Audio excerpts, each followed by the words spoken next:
Okay, just a little update on the Sony FX5C here. We've got our first real issue with this deck.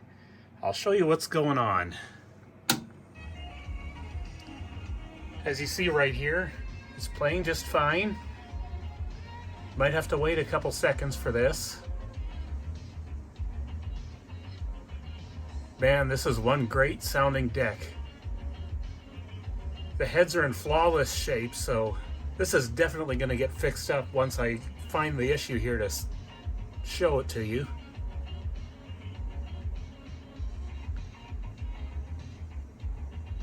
Hopefully this is not copyright unfriendly here. But basically what happens after a little while you're playing a tape on this thing, the right channel drops out. And I'm just waiting for it to do that right now. Could take a couple of seconds here.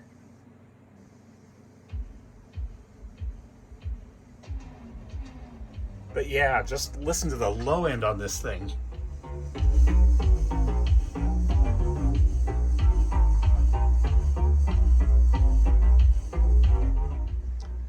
Yeah, the RCA deck underneath it can't quite match the low end on this thing, which is insane because the RCA is in better shape for wow and flutter than the deck on top of it. So I'm just waiting for it to drop out here any second now.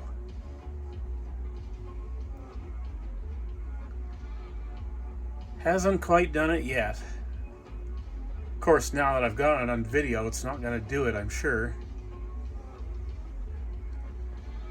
But yeah, we've got a little intermittent issue here. After a certain amount of time, the right channel will just drop down and go to nothing. Come on, act up.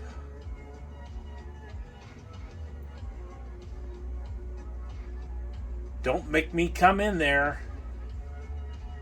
Well, make me come in there, just don't make me wait for it.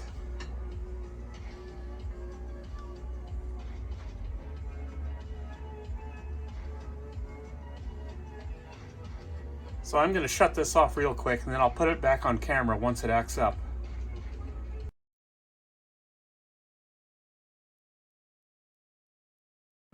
So I've been sitting here waiting for this thing to act up again so I can show you what's going on, but predictably it's not doing it anymore, so I don't know what the deal is. We're going to have to get into the schematics at some point here, and we're going to have to see exactly where the signal could be dropping out. There's a lot of places. We could be losing it at the Dolby chips. We could be losing it anywhere downstream from there or upstream from there. Probably not upstream from there, because the upstream, all we've got is the bias circuit. But yeah, it could be anywhere. So what we're going to have to do is I'm going to have to get some test equipment before I can properly diagnose this.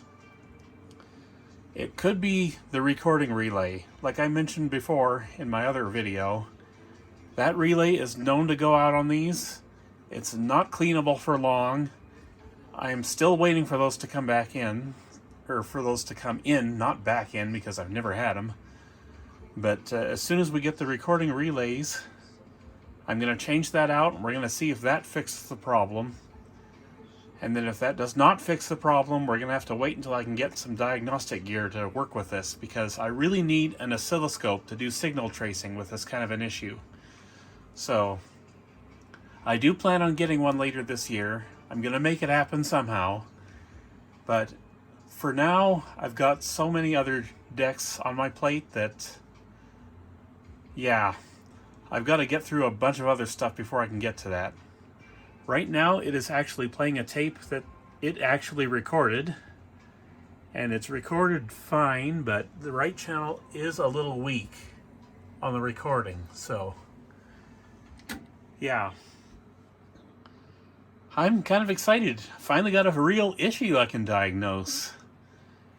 That hasn't happened yet with one of my project decks, so kind of excited to see what's wrong with this and fix it up, because this deck is worth it. It's obviously worth it. And in case you're wondering what mastered the tape that I was playing before, where it had all that low end in it, that was the Carver that did that.